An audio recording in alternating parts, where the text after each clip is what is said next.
Welcome back to the morning show here on Arise News. Justice Olukayode has retired as Chief Justice of Nigeria after 2 years. He used the occasion to make a case for the appointment of more judges and the need to limit the number of cases that get to the Supreme Court. Arise correspondent Godfrey Eshomoge has more. It is the end of an era. Justice Olukayode retires at the mandatory age of 70. He leaves as the 18th Chief Justice of Nigeria after 2 years in office. His was a period marked by controversies bordering on appointments of his family members as judges, as well as into other key positions in the justice sector. But there were also judicial milestones. Under Ariwola's watch, the Supreme Court got the constitutionally prescribed full complement of 21 justices for the first time in known history. It was also in his time that the Apex Court addressed the Naira redesign issue and recently okayed autonomy of local governments. In his farewell speech, Justice Ariwola says fair hearing is only meaningful if there are enough judges to hear cases. It is antithetical to the concept of justice when litigants are made to wait for years in order to have their cases determined. As a justice of the Supreme Court, it was always a sobering moment for me whenever an appeal was called to be heard and a learned counsel stood up to inform the court that the appellant or the respondent was late. He had died. In effect, the litigant had died without his appeal being determined one way or the other. He further restated the need to limit the number of cases that find their way to the Supreme Court. Access to justice should not be regarded as uncontrolled and unfiltered liberty to bring all forms of cases to the Supreme Court. It is my belief that we trivialize the institution of the Supreme Court as a court of policy when every form of litigation is able to meander its way to the Apex Court. It also diminishes the judicial importance of the Court of Appeal, that very important appellate court, when every one of its decisions must be reviewed by us here. I dare say that if there is another court that is superior to Supreme Court, many cases will find their way to that court. Earlier, the Attorney General and Minister of Justice said the Supreme Court judgment on local government autonomy is final.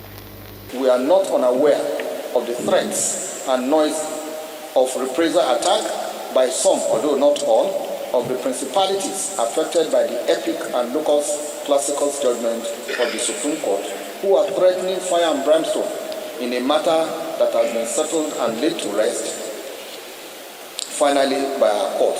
The point must be made that their action in this regard amounts to hovering around the principles of contempt of court.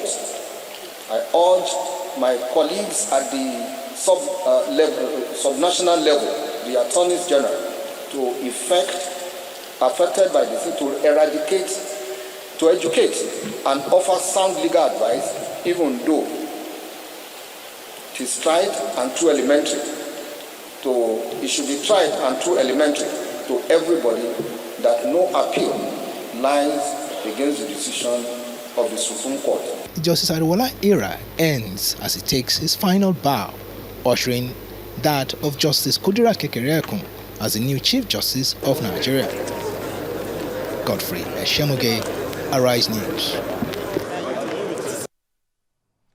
Right, we're now being joined by Chris Nwokobia, the convener of Country First Movement, as we continue to gauge public opinion about events in the past week, notably the appointment and swearing in of a new Chief Justice of Nigeria to replace Justice Ariwola and the acquisition of a new presidential jet. Good morning and great to welcome you back to the morning show, Chris Nwokobia. Good morning, Steve. Good morning. Good morning, Sheito. Good morning. All right, thanks, Chris. Let's start on a turf that you're very familiar with, being a lawyer yourself. There's a new Chief Justice of Nigeria, and she's a woman, the second woman to attain that position. So Justice Kayode Ariwola leaves the space for a lordship, Justice Kekere-Ekun. What are your thoughts, given the fact that she's promising some necessary reforms within the judicial system? What are your thoughts about Justice Kekere-Ekun and the fact that we're moving from a masculine to, if you like, to a feminine kind of judicial system in Nigeria at this point? Steve, first, let me say that you can notice that unlike most days, I'm decked in white, head to toe. And white emblematizes and epitomizes peace. And when I got the topic for today, I knew that ordinarily people would want me to ruffle feathers and be pungent. But I have told myself that, like always, very recently, I would discuss issues, make suggestions as to the way forward, lampoon government where and when necessary, and challenge followership to proactive and progressive action. But following in line with your first question, which of course is about the new Chief Justice of the Federation, I think that your opening statement before I was introduced calls to bear a fundamental issue. Steve, most often, the most senior in the bench takes over from the outgoing CJN. And so Justice Kekere-Ekun is legitimately, procedurally, the rightful person to occupy the position of CJN.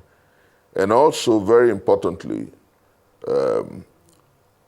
being a feminist myself, I'm excited that in our historicity we're having the second female after Justice Aloma to occupy the high office of Chief Justice of the Federation. And I believe that, like my late dad will always say, that when a woman wants to do right, she does it excellently. When a woman wants to do wrong, she does it perfectly. And so I want to believe that following her first remark after her swearing in, I want to believe that she will do right and do that excellently. I want to believe that she will call judges to order and ensure that we have a new regime of no longer justice for hire, but justice for the people. Under her, I want to believe that the judiciary will be such a place where the poor man, the common man, will boldly say that I will get justice, and that's why I'm going to court. I want to believe that she will do a whole lot of re-evaluation of the judiciary thus far. Cross the T's and dot the I's regarding issues about corruption. You know, there was a report a few weeks ago where they said that the police is actually not the most corrupt institution in our country, but the judiciary. And so the onus is on Justice Kekere-Ekun to do what is proper, right, and right. The onus is on her to purge the judiciary of malfeasance and larceny. The onus is on her to give our judiciary a new life. And fundamentally to ensure that that blindfolded murder justice, which is symptomatic of justice knowing no foe or friend, which is emblematic of justice being the dish for everyone, not for the sacred elephant or the sacred cow, which is emblematic of justice being the last hope, the judiciary and justice being the hope of the common man. I truly pray and wish her the best, and I hope that she begins a new regime of free, fair, and transparent judiciary, where no longer is a big wig going to come with bags of monies to the judges to compromise the levels of justice. All right, then, if I can come in here just to kind of paint a proper picture of, I'll say, maybe 3 things that you would say you wanted her to focus on. I mean, there are a number of things that have been mentioned when it comes to the reform of the judiciary, congestion of court workloads, delay in dispensation of justice leading to overcrowding in the prisons, and even the abuse of processes and the inefficiency by the practitioners themselves. Is there anything certain that you would want her to focus on in her new regime? And secondly, if we move on to the recent acquisition of the new aircraft for Nigeria's presidential fleet, that in itself has sparked significant controversy. How do you respond to the argument that this expenditure is justified by the need to ensure the president's safety, even amidst widespread economic hardship? So your thoughts on what Justice Kekere-Ekun should do now in her new regime, and your thoughts on this expenditure as justified by the need to ensure the president's safety? Sheita, you had reeled out some of the fundamental reforms that the judiciary should and must experience under the watch of the new CJN. But fundamentally, one thing is important, the process of recruitment of judges. And she noted that, and so also the immediate past CJN, Justice Ariwola. It is important that the best heads, the best hands are recruited into the judiciary, not necessarily the man who knows someone, not necessarily the one who has access to one big politician or the other, not necessarily about cronyism, bigotry, or, if you like, some kind of, oh, he's my boy, he's my son, he's my nephew, and the likes. What we want is a recruitment process that is free and fair, a recruitment process that ensures that the most competent, those with capacity, those with competency are called to the bench. It is fundamentally important because only through that protocol can we have men who will say no to lucre. Can we have men in the judiciary whose respect for dignity, whose values for integrity is beyond the commonplace. And the way to get true justice is to have men who believe in dignity, who believe in a place called justice, who believe in a place called credibility, and who believe in the city called integrity. And then to the issues about, and heavily flogged issues about the acquisition of another presidential aircraft. I think that brings me to the fundamental issues as to why I decided to come here looking like an advocate of peace.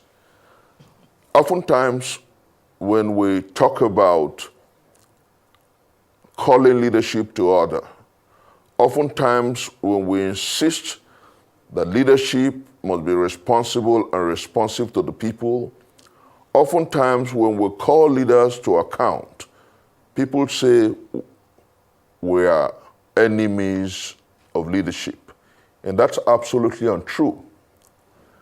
Leadership benefits the greatest from critical voices, voices of dissent, and critical thought. Unfortunately, in our country, rather than look at the merit of critical thought, people lampoon critical thought as being partisan. People color dissent as being ethnocentric. People brand dissent as being regional. People color dissent as being religious. And that's what we have today in our country. When a few weeks ago, this issue became rife in the news, people said, oh, do you people want to kill Mr. President? he needs a new aircraft to be safe. And then you ask yourself, what aircraft does the British Prime Minister own? You also ask yourself, how old is the presidential fleet? And this particular aircraft that they're talking about, oh, they need a new one. One of the aircrafts in the presidential fleet is just about 19 years old. The Air Force One is about 30 years old. Follow my line of thought. Now, it's just about a few months ago that the United States is talking about the need for a new Air Force One.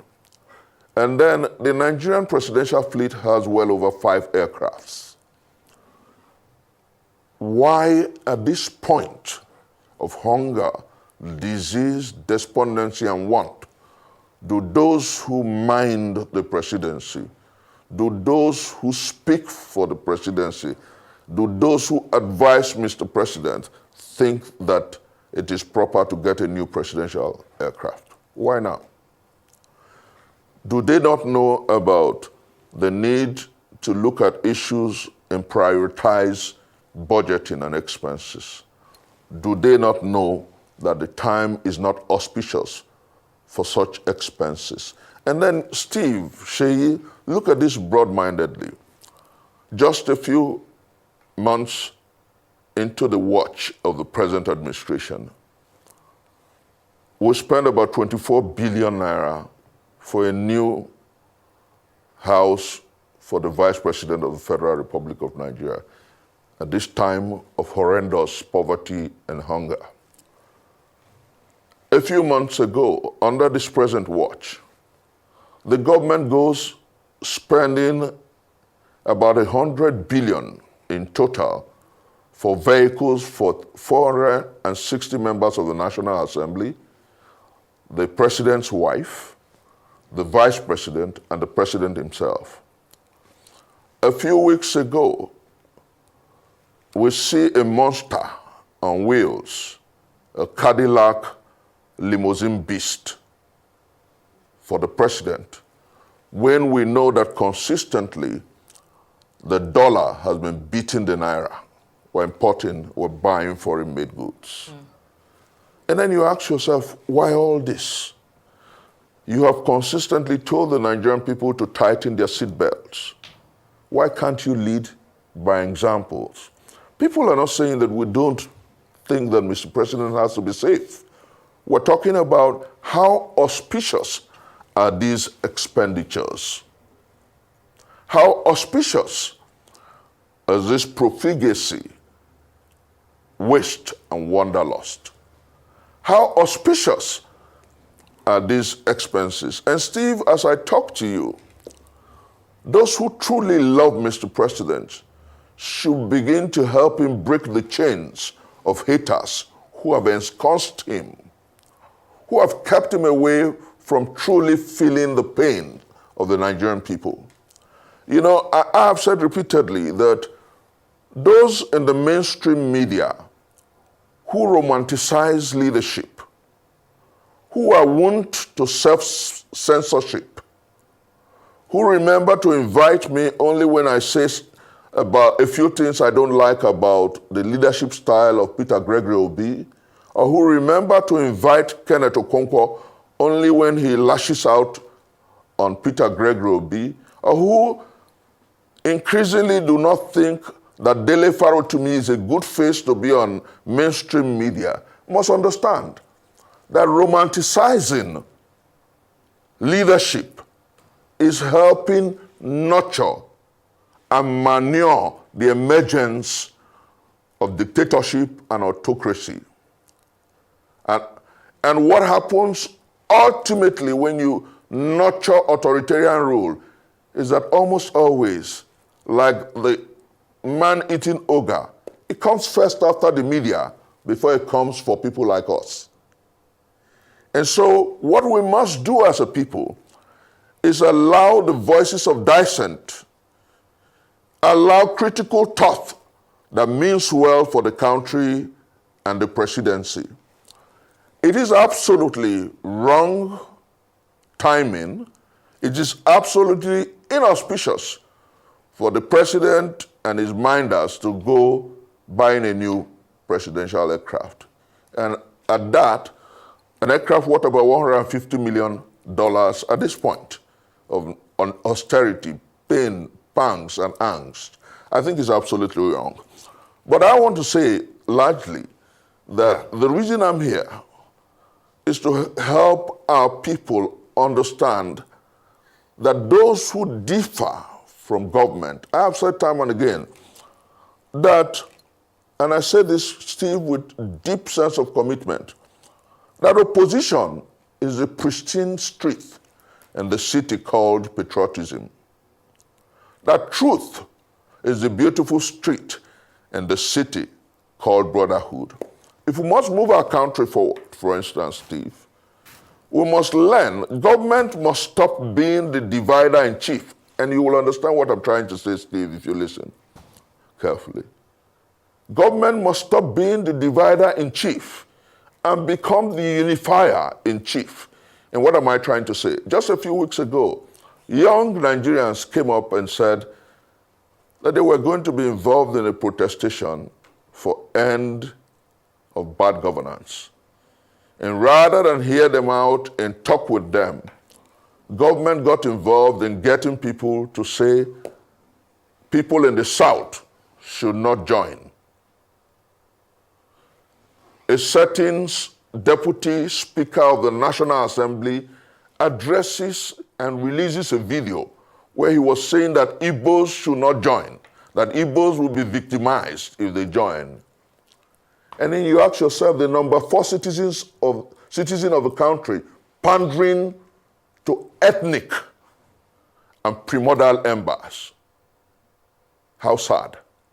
And then you see another video of certain young people who call themselves a conference of ex-militants, saying that if you criticize Akpabio or Mr. President, they will come after you. Because the North was quiet through the 8 years of Buhari's larceny. And then you ask yourself, Steve, if Nigeria was going down the precipice under the 8 years of locust that Buhari's government epitomized, should Nigeria go deeper into abyss because we have a Southern president? What logic? And so the piece of the graveyard that these people contrive is what I have come to say to my countrymen and women, that the time to be true to what we say on paper is now. If we want a country that works for all, we must say to those who lead us that government must first be the unifier in chief, and that government must think about improving, how it improves on the lot of the people rather than dividing the people on regional and religious lines. All right, Chris, thank you very much. I mean, that speaks to your outlook truly, indeed, all white signifying peace. And I like that, thanks. And you look good in it, by the way. But I have 2 quick questions for you, Chris. Still staying with the recent acquisitions by the president, or shall we say the presidency, for the person of the president. But I'd like you to look at it this way. Yes, the president has decided not to run with the usual Mercedes Maybach that his predecessors since 1999 have used, and he has chosen a fully armored Cadillac. People are speculating as to the cost, about $1 billion. One argument from those who are in support of the president's action, or who do not mind his action, is that what he has bought is his choice, and that the cost is in the budget anyway. And then they go further to say that if we are talking about the president alone, what about the 36 state governors who also ride fully armored vehicles, from Range Rover to Mercedes Maybach to Toyota Land Cruiser, which, as you know, any of those will cost anything between 600 to 700 million naira, if not up to $1 billion, if they are fully, armored. So they're saying that while you are constantly lampooning what the president has done, what about the 36 state governors And there is none, they say, among them who does not ride in a foreign-made car and that is not fully, that is fully armored, fully kitted. That's one.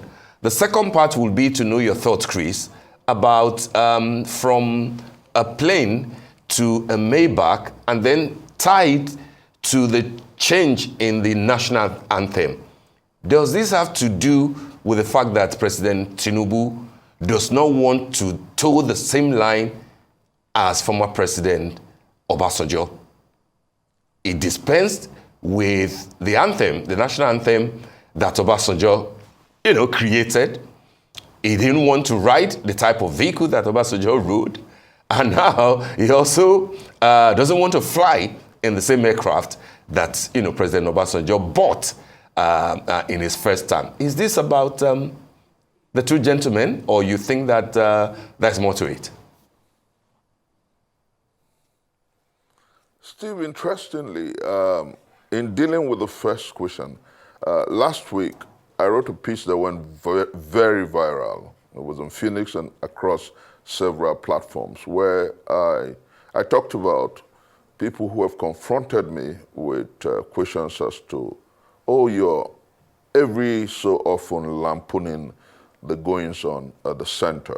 And I captioned that piece. You go online, you say, I shall call out, I shall criticize, I shall demand rectitude from the state governors as much as I do the government at the center. And the reason I did say that was because every so often we call for restructuring. The constant alibi that comes to the fore is the fact that the federal government takes the largest chunk of revenue. And so we should deal with the federal government more than we deal with the states. But constantly, I'm from Delta State, my state gets the highest allocation. So when the criticism and the barrage came on me, it was more like charity begins at home. And so you must call out your state government the same way you call out the federal government. And I looked through the records and I found out that well over 200 billion within the past 1 year has gone to my state government from federation account alone. And when you add to that the fact that my state government makes money internally well over 5 billion every month. And then you ask yourself, how much has leadership been responsible and responsive to my people in Delta State? Well, interestingly, after that write-up went viral, well over 26 NGOs, before then it was about 5 NGOs that was calling me out to say, you have to lead a challenge. There must demand rectitude from the 36 state governors and the FCT minister. After I put out that piece, over 25 NGOs, CBOs, and CSOs have reached out to me, some with their certificate of incorporation, some with written notes demanding that and telling me that they are ready to collaborate with us. That's a country first movement, to demand responsible and responsive government and governance at the state level and the sub-regional governments. Steve, leadership, according to Mitt Romney, must lead by example. The father of a nation, as it were, is Mr. President. He has sub-regional superintendents of leadership, of the layers of governance of the state and the local government. But he must first lead by example. The executive, you have the residual list, the exclusive list, and the concurrent list. On our exclusive list is well over almost about 60 items. So the presidency controls largely what happens across our country. And so whilst we'll continue to call for restructuring, we must demand first that Mr. President leads by examples. And then, in the new wave of our critical thought, was saying that, yes, state governors who, under the present watch, are receiving far more resources now than they used to, must be accountable to the people. And we are insisting that now that we have some level, as ruled by the Supreme Court, of local government autonomy, the local government chairman must be accountable to the people. You know, Steve, the battle for a new Nigeria that works for all must be a holistic effort. So we shall continue to critique and criticize the governors when they do wrong, but chiefly knowing that even under the present watch, up until now, the federal government takes well over 52% of our monthly resources. The buck, the largest buck, stops at the decks of Mr. President. So the first question you'll ask is this the right time to go buying a new presidential jet? I don't care about the comparison of the nuances of Mr. President vis-a-vis former President Olusegun Obasanjo. I actually think, and Steve, this borders the carapace of my mind, that the rush into ensuring that we have a new national anthem that gives vent to our national fault lines, that talks about tribe and tongue, is a fallout of the failure of the electoral umpire in the last election and the spokespersons of Mr. President who do ethnic baiting. And so they know that the call to compatriots to rise will be a prick on their conscience. Look at the speed with which they returned us back to that national anthem that was scripted by the colonials.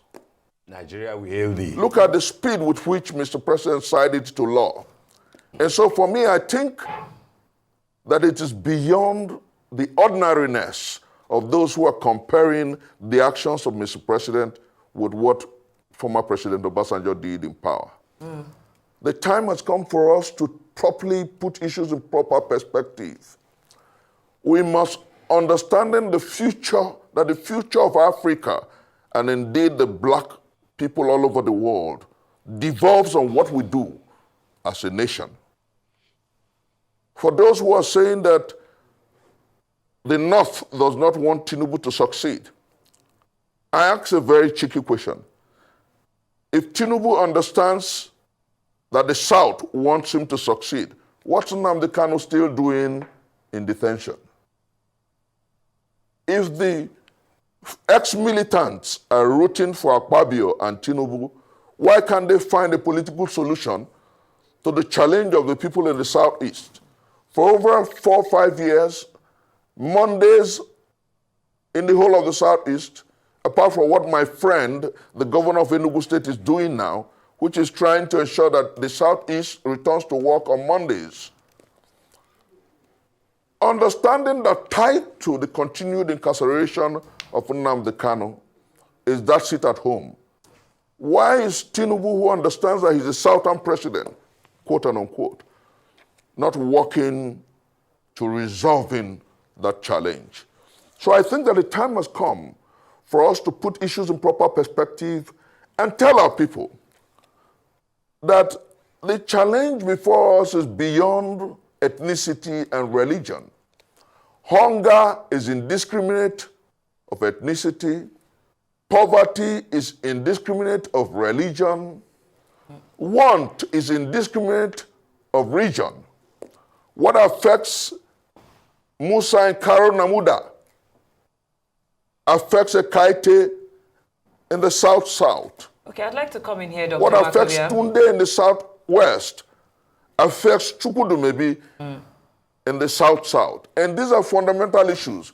We must tell government and governance to stop dividing us, but unite us, Okay, I'd like to and come in work here. to improving the lot of the Nigerian people. Yes, Dr. Nwokobia, because we're running out of time, I'd like your take on this issue of transparency in Senate finances. We've touched on the presidents, we've touched on the governors, but now let's focus on the Senate. In an interview on the Rise News, a senator representing Kano South, Somalia Kawu, claimed that each senator receives 21 million monthly for running costs. However, the Senate just this week clarified that this is separate from personal salaries and allowances. How do you reconcile these contrasting narratives with Senator Kawo's disclosure, of course, sparking public outcry? What steps should the Senate take to provide more transparency regarding the running costs and the overall financial management within the legislature? Shinto, it was Sir Walter Scott who said, "Oh, what a tangled web we weave when first we practice to deceive." As you and I talk, manifestly, the National Assembly is being smart by half. Very evidently, those who pretend our country have refused to be true to what they say on paper. We live in a country where, in the face of draconic want and poverty, a member of the National Assembly receives almost monthly what lawmakers in other climes get yearly. We live in a country where the minimum wage now stands at 70,000 naira per month, which is far less than $50 as we talk. We live in a country where a professor does not get up to 1 million monthly. And don't forget that we have people in the National Assembly who did not pass WAEC. And they get about 21 million. Some say 14 million, some say 27 million. And you ask yourself, why these many figures? That's how sickening it is. That's how unfair the political operators who loot and rape our country have become. So as we talk today, this is a call out to the conscience of the political operators that live in this country. It was Mohandas Gandhi who said that there comes a time in history where even the devil will have a modicum of conscience. It's so bad in our country that those 460 members of both the upper house and the lower house, as the Senate, must come back to the people and say, we're sorry, and ask the Revenue Fiscal Mobilization and Allocation Commission to look at their emoluments and come true to the people. The time has come for us to stop gaslighting the people, because if we continue to do this and think that this piece of a graveyard that we have pervading our nation will continue ad infinitum, ad nauseam, I worry for our country. The truth is that no matter how cynical, no matter how mischievous, no matter how perfidious leadership is, truth will always prevail. And so I think that the time has come for us as a people, critical mass, the media, to learn to tell the truth to power. We must speak up and speak out and ask leadership to become responsible and responsive to the people. Because there comes a time in the life of a nation where the people and people power always prevails, will demand responsible and responsive leadership and do everything necessary and everything possible to ensure that leaders are responsible to them. All right, Chris. I pray for our country. Yeah. And Steve, truly, yes. I wish that leadership understands the urgency of now. Absolutely. We've totally run out of time, but you know, Chris, I can't let you go without these very quick questions. Basically, in the spirit of accountability and full disclosure, what would be your thoughts first to the issue of the president returning from France to swear in Justice Kekere-Ekun? And then with the talks about the fact that he will most likely return, go back to France. Up till this morning, the speculation is still rife to what Ajuri Ngelale, a spokesperson, called a brief work stay. And people are wondering, what is it about, the president of a whole nation just whistling into another country, staying for days, not met by any officials of that country, and stuff like that. We saw, similar things during Buhari. to the UK, but now it is Asiwaju to France. What are your thoughts? That's one. And then for the wordsmith that you are, can you give me your quick thoughts on what is actually happening, or the difference between subsidy and under-recovery, or if you like, shortfall? I mean, are we struggling to properly identify what we're dealing with at this time? Just 1 minute, Chris. Steve, quickly, I am still struggling to grapple with the meaning of the word work stay. I'm still wondering where the hell spokespersons of our president got that word from. What lexicon did they find that from? And how does it look so nice and easy for them to try to befuddle and gaslight a nation? And then quickly to the issue about under-recovery, over-recovery, subsidy, and the likes. It still appeals to that inimitable quote of Sir Walter Scott, "Oh, what a tangled web we weave when first we practice to deceive." I think that the time has come for leadership to be true to what it says on paper. The truth is that this government is paying much more than even the former government in subsidy. And I have said time and again that you cannot say that you have removed subsidy when you do not know the actual amount of liters of fuel that you consume in your country. Some figures put it at 60 million, some say it's 20 million liters, some say it's 46 million liters, some say it's 18 million liters now. So on what have you withdrawn or removed subsidy?